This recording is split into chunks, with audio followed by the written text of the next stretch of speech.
Magandang umaga po sa ating lahat mga kapatid. Tayo po ay masayang muli nakasama. So, meron na pong bumipas na. Pero for today, it's Sister Lynn de la Cruz birthday. Rika, si Lance, and ito pa. Hindi ko ma-mention lahat dahil nakalimutan ko. But marami po tayong celebrant ng March. At according sa history, March are the kindest. Okay? Sige po, awit na po tayo. Simulan na po natin ang awit. By the way, gusto po natin i-welcome lahat ng mga kapatid, plus yung ating mga viewers sa Facebook Live. Magandang umaga po sa ating mga kapatid na sumusubaybay sa ating Facebook Live. Awit na po tayo. Umpisa natin, Kristiyano lamang.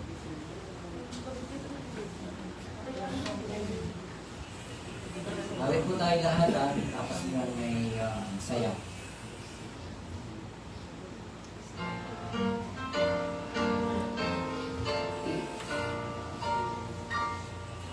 Ang tamis na ngalan, nalagdas sa tanan, at sa pahayag ng bagong tipan, ay isang pangalan, dakila at banal, nang galing kay Kristo, Kristiyano lamang, Kristiyano lamang, Kristiyano lamang, banal kong pangalan, Kristiyano lamang, Kristiyano lamang, tanging pangalan, tataan sa langit magpakailanman.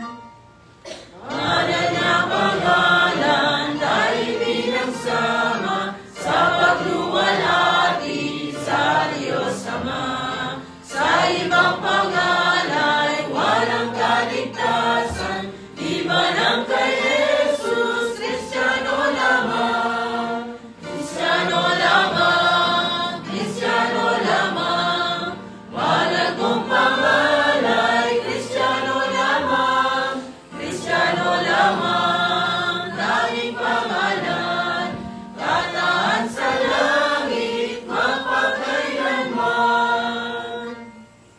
Ang langit na bayan ay siyang tahanan ng mga Kristiyano sa huling araw. Do'y walang luha, kundi tuwang panay, kasama ni Kristo'y Kristiyanong tunay. Kristiyano lamang, Kristiyano lamang, banal kong pangalay, Kristiyano lamang, Kristiyano lamang, tanging pangalan, tataan sa langit magpakailanman. Salamat po sa masayang awitan. Isa pa, yung kamanghamanghang salita ng buhay. Pagdating po natin sa last stanza, tayo po itatayo bilang paggalang sa ating pamuhan na panalangin. Wonderful words of life.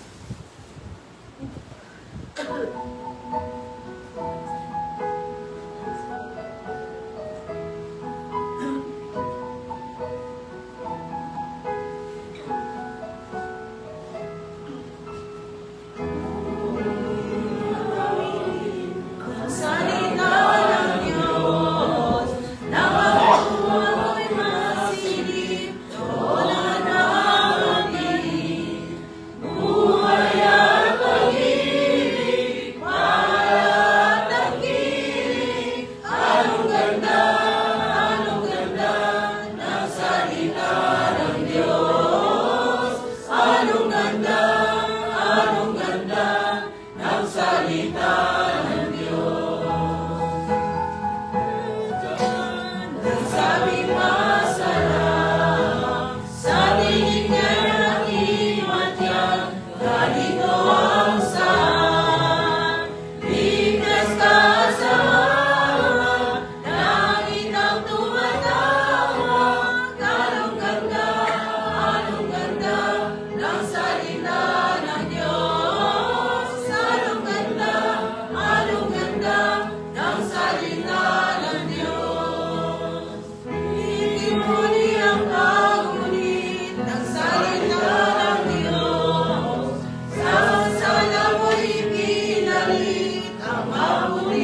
Para po sa ating pambungad na panalangin, ilingin natin kay kapatid na Jover.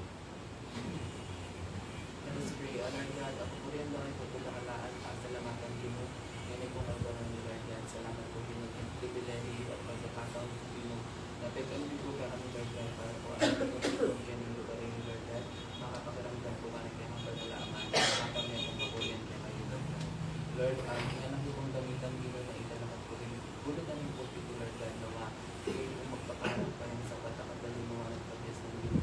Para po akas siya na lang pong malingat masalesa yung Lord, di kami po makalulog makiramdam tayo kaya ng salita, Lord God. Gusto niyo na po, Lord God, ang kaya kami kung puso kayo isip lang po ang kaya ng mga Lord God. Manginyan mo naman po din, at patuloy nila po dadalangin din mo po. Kapatid niyo po, may hindi po akalaga na hindi po may natin kung ano ang kadalilan, Lord God. Patuloy, Lord God, ikaw po masugat ng tayo mga Lord God. Lord God, ay mapagpalay kong laman, ilakwa at pagkatiwala namin ang sigat nila, Lord God. Just need we pray. Sige po, tayo po yung magsipo muna. At may biglang daan muna po natin ang tanging bilang na pinagandaan ko ng mga piling miyembro ng KKSM.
mga kapatiran, mga buwing kapatiran po ng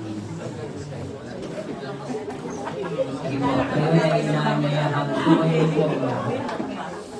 This time, bilang pag-aaral naman po sa salita ng Diyos at pag-aaralan. Pinamagatan niya itong magsipanatili kay Kristo. At ito'y kinuha niya sa John chapter 15, verse 7. Magsipanatili kay Kristo, hango sa John 15, verse 7. Magsunod po kayo sa inyong mga paningin habang ito'y binabasa po sa Bibliang Tagalog. Ganito po ang saad. Kung kayo ay nananatili sa akin, at ang aking mga salita ay nananatili sa inyo, kayo ay hingi ng anumang inyong nais, at ito ay mangyayari sa inyo. Pagpalain po ang pagkabasa ng salita ng Diyos. Tayo po'y makakaupo.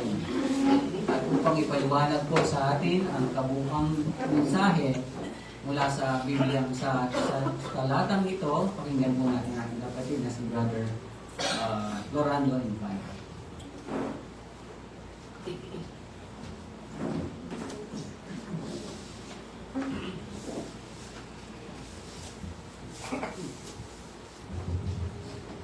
Magandang umaga po sa ating lahat, mga kapatid. Siguro muli po akong mananalangin po upang humitang kayo sa ating Panginoon po. Ang manalangin na dakilan namin Diyos na mga pangyarihan sa lahat. Ang naman lubos na nagpapasalamat kami magkakapatid na patuloy mong tinitipon upang purihin ka namin sa inyong banal pangalan at patuloy na makapag-aral sa mga salita ng Panginoon. Dalayan po namin Panginoon habang kami nag-aaral sa mga salita ng bawat sa amin, ibigay po ng karunungan upang magtatpad namin ito. Ang dalangin din namin Panginoon, nabigay po ng karunungan, nagmula lamang sa iyo upang malubos ang kung may paliwanag po ng mga sa inyong mga salita.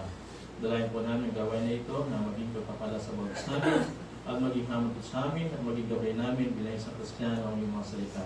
Kaya sa nakikatiwala po ang gawin na ito po sa dalangin sa panghalang pagkakakas na sa Kristo. Amen. Tayo yung ating pag-aaralan po na habang pinagbulay-bulayan ko po yung John 15 na sa biyaya po ng Panginoon na pinamagitan ko pong magsipanatili kay Kristo. Magsipanatili kay Kristo, manahan o magpatuloy o manatili kay Kristo po. Kaya yung verses na kinuha ko ito, yung pinaka-main verse ko, John 15:7. Tulad ng binasa ng aking kapatid, sabi niya, kung kayo magsipanatili sa akin, at ang mga salita ko ay magsipanatili sa inyo, ay ingin ninyo ang anumang inyong ibigin at gagawin sa inyo.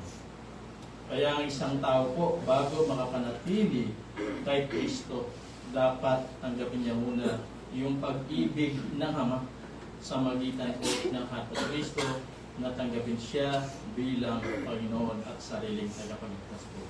Kaya tayo naman mga may relasyon na kay Kristo, tayo mga tunay na anak ni Kristo, palagad po ng ating Panginoon po, tayo po'y mananatili sa Kanya hanggang huli ng buhay natin po. Kaya sinasabi rin po ng John 15:9, sabi niya, kung paanong inibig ako ng Ama, ay gayon din naman inibig ko kayo. Magsipanatili kayo sa akin. Sabi nga ng ating Kristo, tulad ng nabasa natin na inibig tayo ng ating Panginoon po, tulad ng pag-ibig ng Ama sa Kanya po. Kaya bilang isang Kristiyano, manatili tayo sa Kanya habang narito tayo sa mundong ito. Kaya ang ating Panginoon Kristo po ang unang nagmahal sa atin. Madalas ko po itong sabihin na bagamat inibig natin ang Panginoon, pero siya yung unang nagmahal sa atin. Yan po ay pinapatunayan ng 1 John 4:19. Sabi po niya, tayo nagsiibig sapagkat siya unang umibig sa atin po. Nakatunayan na siya yung unang nagmahal sa ating lahat po, bago tayo po. Kaya yung pag-ibig ng Panginoon sa atin, tulad ng napag-aralan natin last month, yung ng dakilang pagsinta ng Diyos. Although yung pag-ibig niya sa atin ay dakila, o yung pag-ibig niya sa atin ay malaki o malawak, o yung pag-ibig ng Panginoon sa atin, alam natin, walang hangganan o walang katapusan po. O yung pag-ibig ng Panginoon sa atin, kailanman po hindi nagbabago. Subalit ang tao, minsan nagbabago ang pag-ibig niya sa tao po. Kaya alam niyo po, kahit nang makasalanan pa tayo, inibig na tayo ng Diyos. Sabi nga ng Romans 5:8, datapwat ipinagtatagubili ng Diyos ang kanyang pag-ibig sa atin nang tayo makasalanan po. Si Kristo'y namatay dahil sa atin. Kaya yun po yung pagmamahal ng Diyos sa atin na ibinigay niya ang kanyang kaisa-isang anak para sa atin, para pagbayaran ang ating mga kasalanan dun sa krus ng Kalbaryo. Kaya bilang isang Kristiyano, nasa araw-araw nating buhay, yung dakilang pag-ibig ng ating Panginoon sa atin ay inahalala po natin. Hindi lamang tuwing may okasyon, tulad na lamang po yung sanlibutan na papalapit na po, na yung hinahalala nila, yung kamatayan ng Kristo. Subalit every year po na namamatay sa kanila ang ating Panginoon. Subalit tayo mga tunay na nakakalam, nalagyan po ng ating Panginoon na isang beses lamang namatay ang ating Kristo dun sa krus ng Kalbaryo. Pero alam natin bilang isang Kristiyano, lagi nating inahalala ang kanyang kamatayan po para masunod natin ang kanyang kagustuhan. At sinasabi rin ng John 15:13, sabi niya, walang lalong dakilang pag-ibig kaysa rito na ibinigay ng isang tao ang kanyang buhay dahil sa kanyang mga kaibigan po. Kaya ang nagbigay ng buhay sa bawat sa atin, alam natin yan bilang sa Kristiyano, walang iba kundi ang ating Kristo. Kaya ang ating Kristo, siya'y nagkataong tao na Diyos. Kaya siya'y 100% man, 100% na Diyos po. Or siya'y fully God and fully man po. Kaya ibinigay niya ang kanyang buhay para pantubos sa ating mga kasalanan. At para magkaroon po ng kaligtasan, yung wala pa pong tunay na relasyon sa Kanya. O sa ating mga Kristiyano, bago tayo naligtas, na inamin natin sa ating buhay na tayo makasalanan. O iningin natin yung tawad sa Panginoon po sa magitan ng panalangin na iningin natin sa Kanya.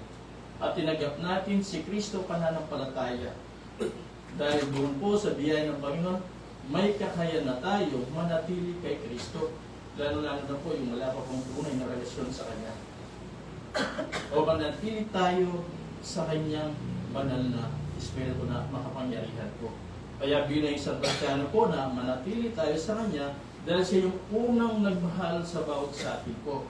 Manatili tayo sa Kanya dahil siya nagpatawad sa atin nung tayo makasalanan pa. At siyang nagbigay ng buhay o kaligtasan sa bawat sa atin po. Kaya manatili tayo sa Kanya dahil siya yung tagapamagitan natin. Siya yung umibig sa atin. Manatili tayo sa Kanya para mapaglingkuran natin siya sa buhay natin bilang isang Kristiyano po. Kaya bilang isang Kristiyano na mananampalataya, dapat magtiwala tayo sa Kanya, manatili tayo sa Kanya. Tulad na lamang po ng mag-asawa na Kristiyano po, na manatili sa Kanya dahil siya yung naging sentro ng buhay natin. Tulad na lamang po kapag may mga, alam natin bilang isang Kristiyano, hindi tayo exempted tulad ng mga pagsubukan, problema, karamdaman sa buhay natin. Pero nalalampasan po natin yan dahil si Kristo ang nagiging sentro ng buhay po natin. Kaya sa ating paglakad sa mundong ito, anuman sa buhay natin, malalampasan natin dahil nga si Kristo ang sentro ng buhay natin. Kaya bilang anak po ng ating Panginoong si Kristo, nananatili sa Kanya o mananatili tayo sa Kanya dahil siya yung pulo natin o siya yung pulo ng Iglesia. Kaya sa ating buhay Kristiyano, siya ang lahat sa buhay natin. Kaya yung unang punto natin dito na kung nananatili kay Kristo, siyempre mananatili ka sa Kanyang salita. Yung kinuha kong verses dito siya sa John 8:31. Sabi po niya, sinabi nga ni Jesus sa mga udyong Yahoo na nagsisimpalataya sa Kanya, kung kayo magsipanatili sa aking salita, kung magkagayoy tunay niya kayong mga halagad ko. Kaya sabi nga ng ating Panginoon Kristo sa mga udyong nagsisimpalataya sa Kanya, kung kayo magsipanatili sa akin, sabi ng Kristo, tayo tunay na halagad ko. Kahit sa buhay natin ngayon bilang isang Kristiyano, kung mananatili tayo kay Kristo, tayo'y tunay na halagad niya. Kapag nanatili tayo sa salita ni Kristo, habang nandito tayo sa mundo ito, karapat dapat tayo sa ating Panginoon po. Kapag nanatili tayo kay Kristo na gusto natin na lagi tayong nag-aaral sa Kanyang salita at gusto natin lagi tayong naginig sa Kanyang salita, alam niyo po, pag ginagawa natin yan bilang isang Kristiyano, nalalakas tayo sa buhay spiritual natin. O lalo pa tayong tumibay sa buhay spiritual natin bilang isang Kristiyano po. Kaya sa ating mga Kristiyano po, mahalaga po yung salita ng Diyos po. Kapag nanatili tayo sa salita ni Kristo, may babahagi natin siya sa mga tao po. upang magkaroon sila ng kaligtasan o manatili sa salita ni Kristo po. Kaya sabi rin ng John 3, Colossus chapter 3 verse 16, sabi niya, manahan nawang sagana sa inyong salita ni Kristo, ayon sa buong karunungan, ako'y magturuhan at magpalakhanan sa isa't isa, sa magitan ng mga salmo at ng mga himno at mga hawit na ukol sa Espiritu, na magsiyawit kayong may biyaya sa inyong puso sa Diyos po. Ay sana manatili tayo sa salita ni Kristo, na sa buhay natin o manatili sa ating puso at isipan yung salita ng Panginoon po, para bilang isang Kristiyano magturuhan po tayo sa salita ng ating Panginoon po.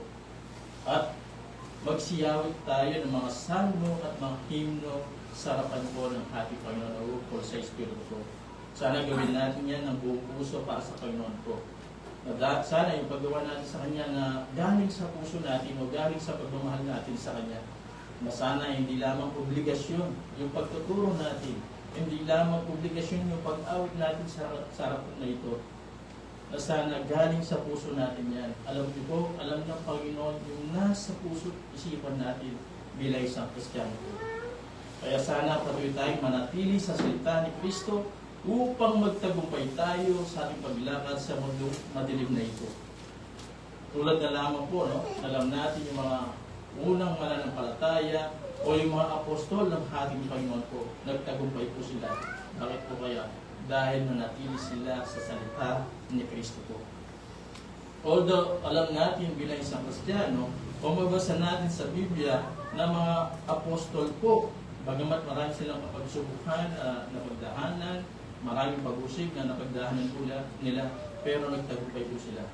Dahil nanatili sila sa salita ng ating Panginoon po.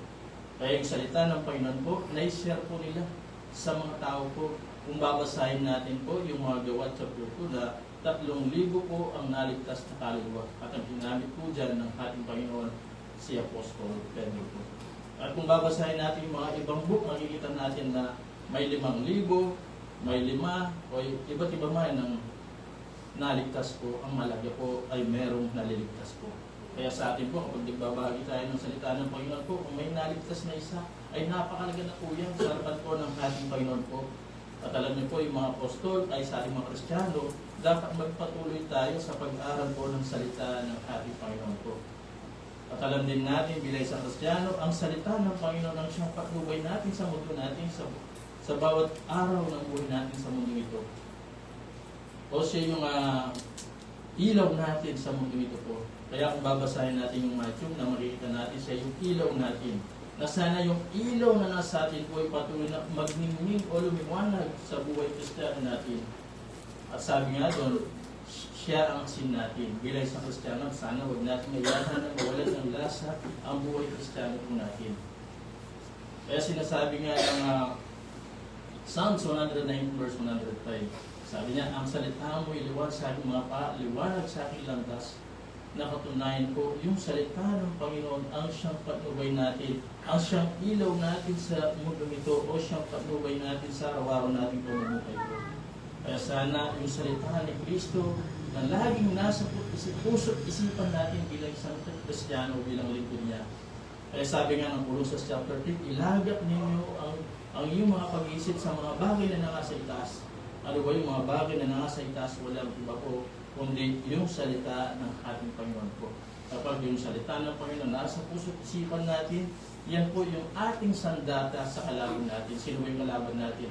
Walang iba kundi ang diablo, yung sarili natin, at yung salita po.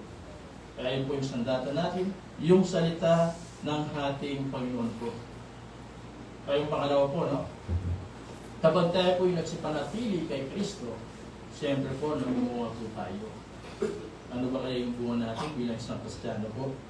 Sabi nga ng Matthew 7:20, kaya't sa kanilang mga bunga ay magkakilala ninyo sila. Kaya sa magitan ng bunga natin bilang isang Kristiyano, doon tayo makikilala ng ibang tao na Kristiyano po tayo. Kaya tulad ni Apostol Pablo po, alam niyo po, nakilala siya sa magitan ng bunga niya na nasa kanya po. Tulad na lamang po ng alaman, di po ba, minsan kapag hindi natin kabisado yung punong kahoy na walang bunga, di ba, minsan hindi natin masusuri kung anong puno yan. minsan na nasusuri natin sa magitan ng kanyang bunga. Ganyan sa buhay Kristiyano natin. Masusuri tayo ng ibang tao, makikilala tayo sa magitan ng bunga natin bilang sa Kristiyano po. Although alam natin na si Apostol Pablo na nanatili siya sa pagpapahayag po ng salita ng Panginoon po. Ang naging mabuting tao sa mga tao po. Ang naging mabuting lingkod ng ating Panginoon po. Sana ganyan din po tayo na meron tayong kabutihan sa puso at isipan natin dahil kay Kristo po. Kaya, although alam natin na tulad ng aking nabanggit, kaya nanatili si Apostol Pablo sa Panginoon po dahil kay Kristo siya o nasa sa kanya si Kristo. Ganyan din po tayo na namumunga po tayo dahil nanatili tayo kay Kristo. Alam ko po lahat tayo sa biyaya ng ating Panginoon, lahat tayo meron tayong bunga. Sabi nga ng Marcos chapter 4 verse 8, at ang mga iba'y nangahulog sa mabuting lupa, ang nangamuna ng sa taas ang nagsilago, at may namuha ng tig-30 at tig-6 na po at tig-100 po. Sa mga unang Kristiyano po, yun po yung mga bunga nila. Sa panahon po natin bilang sa Kristiyano, iba't imaman yung bunga natin na mahalaga po yung namumunga po tayo. Kaya tayo mga Kristiyano, inalilunod tayo sa sanga ng ubas kung babasahin natin yung John 15. Pero yung puno ng ubas, walang iba kundi ang ating Kristo po.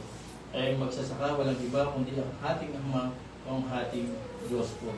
Kaya sabi nga doon sa John 15:2, kapag hindi ka daw namumunga, inaalis ng Panginoon po yan, yung sanga. Ganyan din sa buhay Kristiyano natin, kapag hindi tayo namumunga, pupunin na niya po tayo. Pero kapag tayo namumunga, alam niyo po, nililinis niya po tayo para lalo tayong mamunga bilang isang Kristiyano po. Yun po yung sinasabi ng John 15:2 po. Kaya yung mga bunga natin o yung uri ng bunga natin na nanatili kay Kristo, yung letter A natin, meron tayong bunga ng Espiritu po. Although yung bunga ng Espiritu na napakalag sa buhay natin, na alam ko po yung mga bunga natin halos nasa bunga ng Espiritu po. Sabi nga ng Galatians 5:22-23, datapwat ang bunga ng Espiritu ay katuwahan, kapayapaan, pagpapainod, kagandang loob, kabutihan, katapatan, at walang pagpigil sa laban sa mga gayong bagay, sabi nga doon. Kaya yung lahat ng nabasa natin, ay ito'y katangian po ng ating Panginoon Kristo po. Kaya nagagawa natin yung buwan ng Espiritu dahil na kay Kristo tayo o patuloy tayong nananatili kay Kristo, kaya nagagawa natin yung bunga ng Espiritu po. Kaya sana po lahat tayo manatili kay Kristo upang sa biyaya niya po niya magawa natin po yung bunga ng Espiritu po. Kaya kung hindi ka Kristiyano, hindi mo magagawa yung bunga ng Espiritu. O wala kang bunga ng Espiritu po. Kaya po yung letter A natin, letter B. Although itong pang letter B natin, meron tayong mabubuting gawa, yun po din yung bunga natin na galing sa Espiritu po. Kaya sabi nga ng Titus chapter 3 verse 14, sabi niya, at pag-aralan din naman ang ating mga tao na manatili sa mabuting gawa, sa gamitang kailangan upang huwag mawalan ng bunga po. Manatili sa atin yung mabubuting gawa po bilang isang Kristiyano po, upang hindi tayo mawalan ng bunga, sabi nga ng salita ng Panginoon po. Kaya bilang isang Kristiyano, alam ko po na marami tayong bunga katulad ng kanina, at ngayon po meron tayong mabubuting gawa po. Sana bilang isang Kristiyano, wala tayong mga bisyo o hindi tayo masamang magsalita po. Kaya bilang isang Kristiyano, dapat maging good example tayo, lalo na sa ibang tao po. Maging sa kapatiran din natin, dapat maging good example po tayo upang hindi tayo din katikisuran.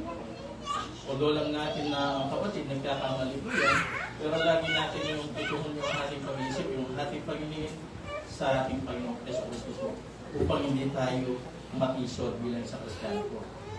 At kapag tayo pinagtatawanan ng ibang tao o tayo pinag-uusig, nasabi nga na salita ng Panginoon, huwag tayong gumanti o tayong mag-alit sa kanila, kundi dahil po nating mabubuting gawa.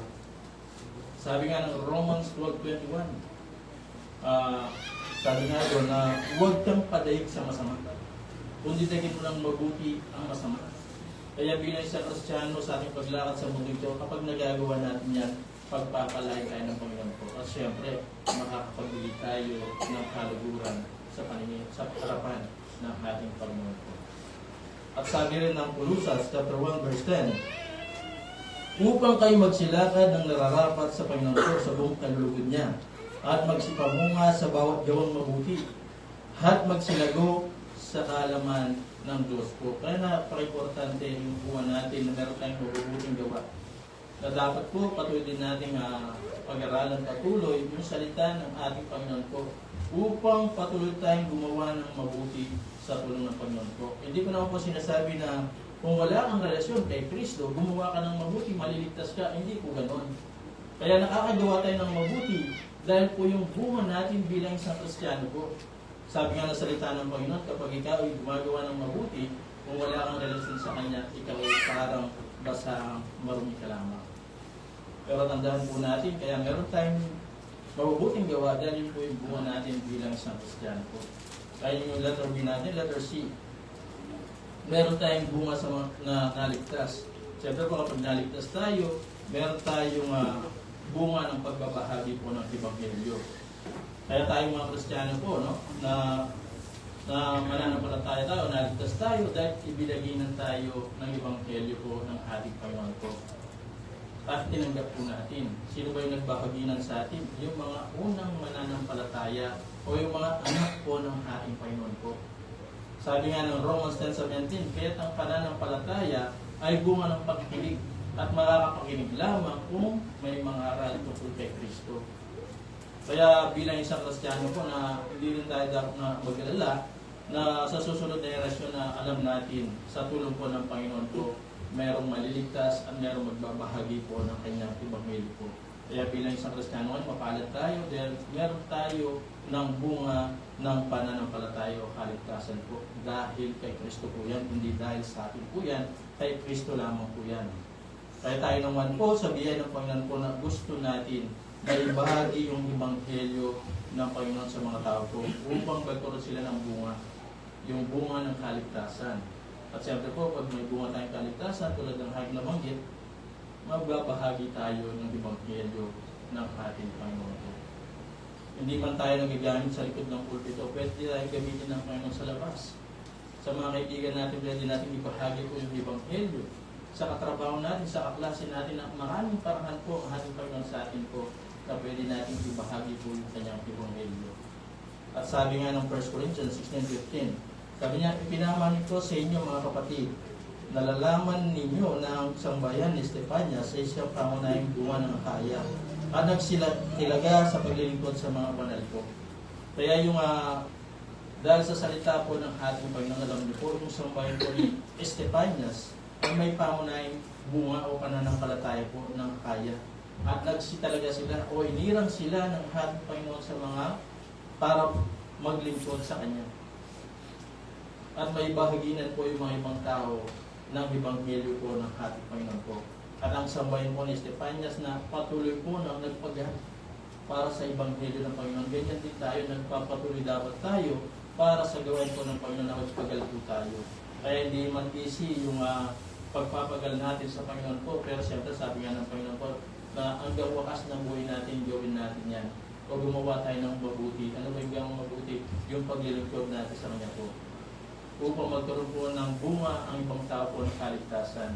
At tayo naman po yung responsibility natin na naligtas, magbahagi tayo ng Ebanghelyo ng Diyos. Kaya po yung letter C natin, letter D, no? Meron tayong bunga ng pagpupuri sa Diyos po. Yung verses na kinuha ko rito, Hebreo 13:15, sabi niya, sa magitan nga niya ay mag-aandog tayong palagi ng hain ng pagpupuri sa Diyos. Sa makatuwid baga ay ng bunga ng mga labi, nagpapahayag ng kanyang pangalan po. Kaya tayong mga Kristiyano po, lahat sa buhay Kristiyano natin na lagi tayong nagpupuri sa kadalaran po ng ating Panginoon po. Dahil sa mga bagay na ginawa niya sa atin o sa mga bagay na ibinigay niya sa bawat sa atin po. Kaya ngayon po, ngayong Sunday, di po ba, no? Nagpupuri tayo sa Panginoon po sa magitan ng pag-aaral ng kanyang salita po. Kahapon po sa ating Bible study, nandun tayo, pinupuri natin Panginoon dahil nag-aaral tayo ng kanyang salita. Kaya napakalaga po ng fellowship natin sa Panginoon po, na dapat huwag natin hayahin po na wala tayo sa fellowship ng Panginoon po. Sabi nga ng Hebreo na huwag natin pabayaan ang ating pagkakapon o yung fellowship natin sa Panginoon po. Kaya sana ganyan po gawin natin. Kahit sa bahay po natin, pwede natin purihin ang ating Panginoon sa magitan ng pag-aaral po ng personal sa kanyang mga salita po. At pinupuri natin ang Panginoon dahil siya makapangyarihan ng Diyos, makatotohanan, banal, perfecto, walang kapintasan, at marami po kong ibang mga kapatid na pwede natin purihin ang ating Panginoon po. At pinupuri natin siya bilang isang Kristiyano sa magitan ng pagpapasalamat natin sa Kanya sa mga bagay na binibigay niya sa bawat sa atin. Lalo na sa buhay spiritual natin na ipinagkakalob niya sa buhay Kristiyano natin na lagi tayong tumitibay, nagtitiwala sa Kanya dahil malakas yung buhay spiritual natin. At yung letter E natin, ito po yung last na bunga natin, bunga ng pagtulong po.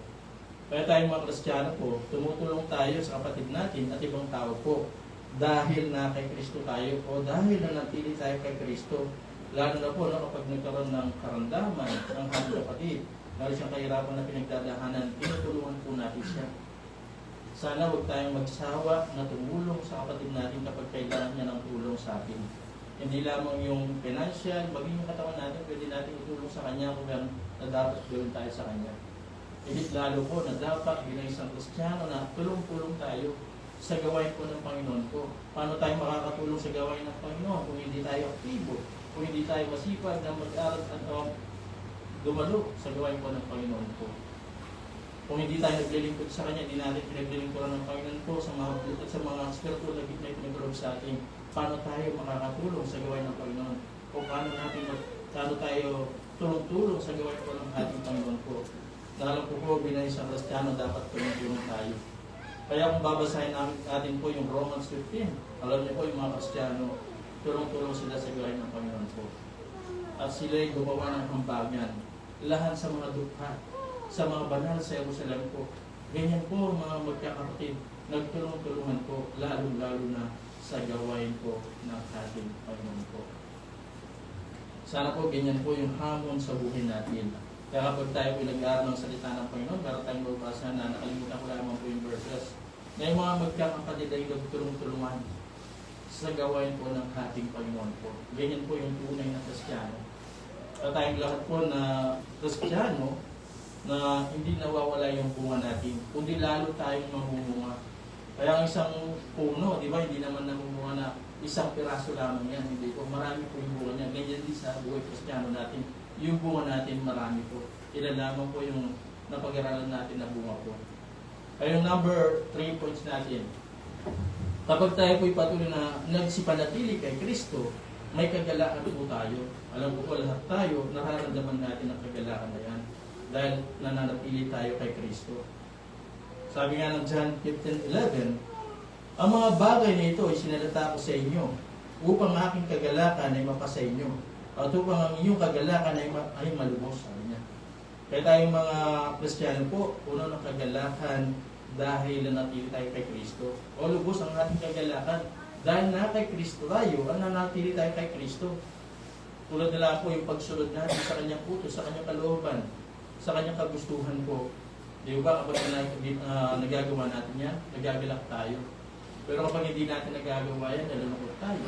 Siyempre, higit na nalulungkot ang ating Panginoon po kapag hindi natin siya nasusunod. Pero kapag nagagawa natin yung kanyang kagustuhan, higit siya nagagalak sa bawat sa atin po bilang isang anak niya.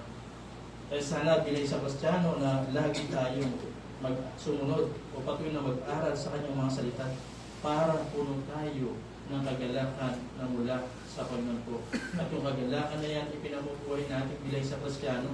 Anong mga pagsubok na pinagdadahanan natin, meron tayong kagalakan sa puso natin. Dahil na kay Kristo po tayo. At sinasabi rin ng Filipos 4:4, sabi niya, magalak kayong lagi sa Panginoon po. Muli kong sasabihin, magalak kayo. Sana bilang isang Kristiyano na lagi tayong magalak sa Panginoon po. Hindi lamang kapag may mga blessings tayo natatanggap na mula sa Kanya. O kapag may bagong kagamitan tayo, doon lamang tayo nagagalak po. Sana po kahit na may maranasan tayong kahirapan sa buhay natin, magalak po tayo. Dahil sinusubok tayo ng sa ating pananampalataya kapag dumadanas tayo ng kahirapan po. Tulad po ng sinasabi ng salita ng Panginoon na hindi lamang tayo nagagalak sa mga blessings, pati sa mga kahirapan. Dahil sa kahirapan, karami natin sa hirap si Kristo. Kaya gusto ng Panginoon po sa araw-araw nating buhay na magalak tayo sa Kanya. Dahil na napili tayo sa Kanya, ang tunay na kagalakan ay nasa kay Kristo lamang po. Subalit ang kagalakan, may kagalakan sa salibutan, pero pansamantala lamang po yan.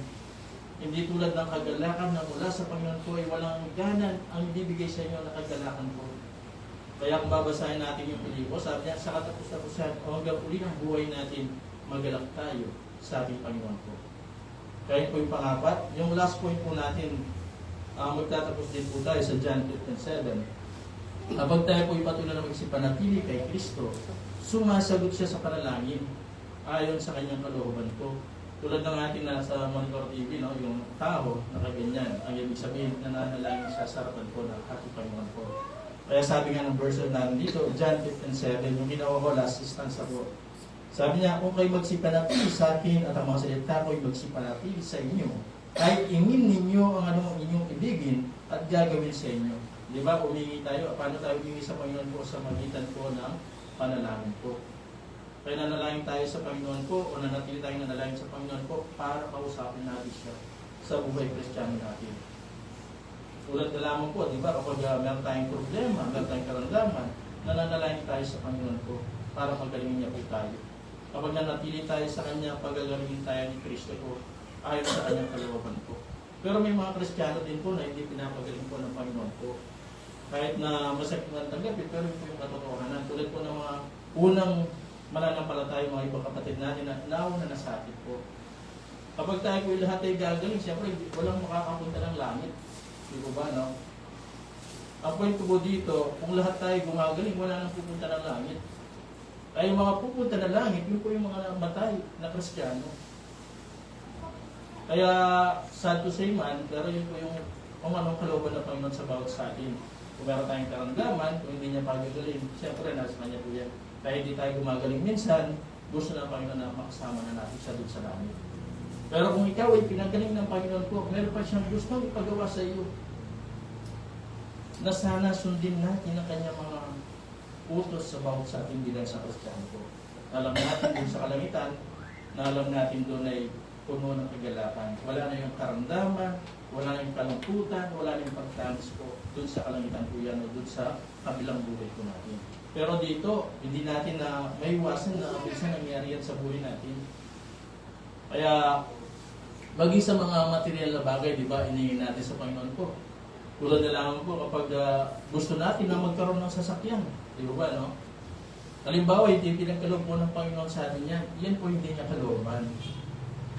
Na para hindi tayo mapalayo sa ganyang gawain, hindi tayo mapahamak. Pero may mga kapatid din po na nag-iis ang Panginoon o binibigay yung kanyang kalooban. Diba? Kaya binibigyan sila ng sasakyan para may magamit sila sa kanilang araw-araw na buhay, sa kanilang trabaho, igit sa lahat po sa gawain po ng ating Panginoon po. Kaya pinagkakaloob niya po. Kaya sana bilang isang Kristiyano na alam natin yung kalooban po ng ating Panginoon sa buhay Kristiyano natin. Na hindi lahat po yes ang Panginoon sa bawat hiningi po natin. Kaya sana, no, kapag hindi binigay po ng Panginoon po, sana huwag tayo magalit sa Kanya. Huwag din magpasalamat tayo. Dahil alam ng Panginoon yung makakabuti sa bawat sa ating Kristiyano po. Kaya sana bilang isang Kristiyano po na huwag tayong magsawa na kausapin ng Panginoon sa araw-araw nating buhay. Na alam natin bilang isang Kristiyano na laging sumasagot ng Panginoon po ayon sa Kanyang kalooban po. Di ba tayong mga Kristiyano o kahit ng mga ibang tao po, di ba, halimbawa tayong mga Kristiyano na nalangin tayo. Nag-iis ang Panginoon, di ba, masaya tayo. Pero kapag daw ang Panginoon, bakit ganun kaya, ba't hindi pinagkulog sa atin ng ating hinihingi?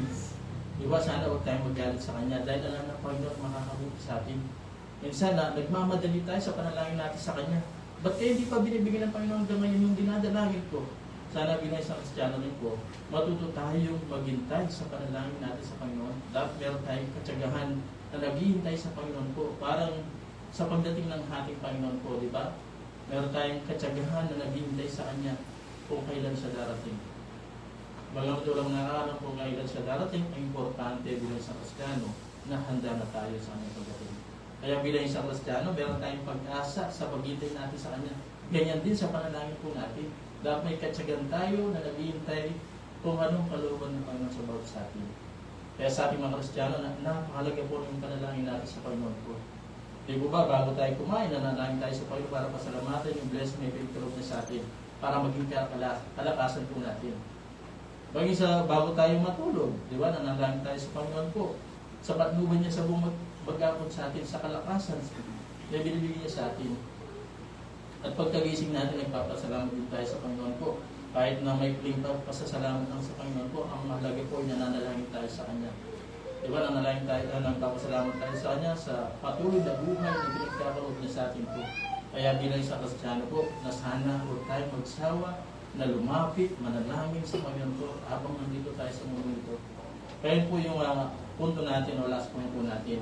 Yung panghuli ko po dito, ang tunay na nanatili kay Kristo, siya tunay na alagad niya, tunay na anak niya. Tunay na Kristiyano, tunay na mananampalataya po. Kaya kapag ikaw ay nanatili kay Kristo, mananatili ka sa Kanyang salita. Yun po yung mga bagad na nalagyan po. No? Kapag tayo po nagsipanatili kay Kristo, nang umuha tayo, ano ba yung mga bunga natin? Yung mga bunga ng Espiritu, kasama din yung hulog, di ba? Yung meron tayong bunga ng kaligtasan, meron tayong bunga ng pagbabahagi po ng Ebanghelyo. At yung meron tayong bunga ng pagpupuri sa Panginoon po at bunga ng pagtulong sa kapatid higit sa lahat po sa pagtulong sa kanyang gawain po. At yung kung tayo nagsipanatili sa kanya, lubos ang ating kagalakan na mula sa Panginoon po. At yung muli po, yung kagalakan natin kapag tayo nanatili kay Kristo, sumasagot siya sa panalangin po natin. Pero tandaan natin, ayon sa kanyang kalooban, o anong kagustuhan niya sa bawat sa atin po. Sana nagbigay ito ng hamon sa bawat sa atin, at sana naging pagpapala sa atin po. Na sana pangawakan natin yung mga pag-aralan natin upang magamit natin sa buhay Kristiyano natin. Kaya magandang umaga po sa inyo lahat po.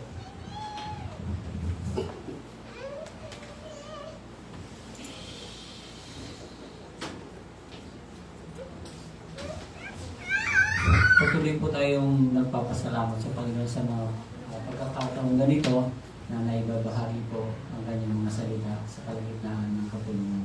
At lagi po natin dalangin na yung mensaheng nakapaloob po dun sa ibinabahagi ng mga kapatiran ay maidala po natin pauli bilang mga spiritual na biyaya sa atin. Awit muna po tayo ng ating closing song bago tayo tumayo para sa ating closing prayer, paglilingkod kay Haring Jesus.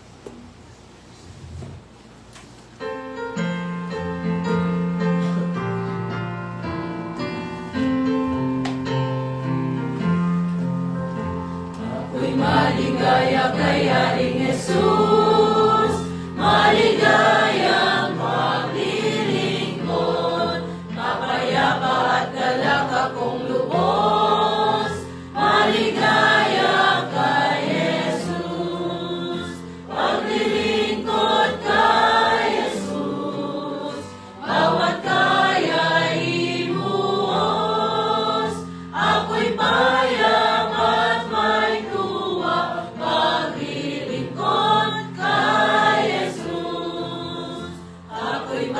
kay Haring Jesus, maligaya sa pagsunod, buhay ko't yang may kusang ihandog, maligaya kay Jesus, paglilingkod kay Jesus, bawat kaya ibuhos, ako'y payap at may tuwa, paglilingkod kay Jesus.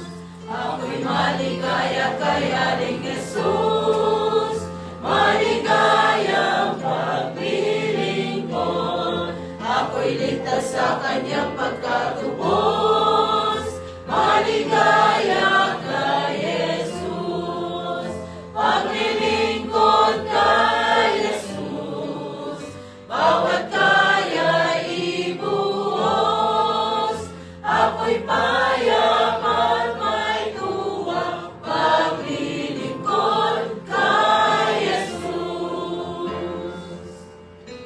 Para po sa ating closing prayer, hilingin po natin kay Brother Michael. Tayo po yung manalangin. Nabilang Diyos sa manalangin ng kapatid sa lahat. Hindi po Panginoon, hindi po nagpapasalamat sa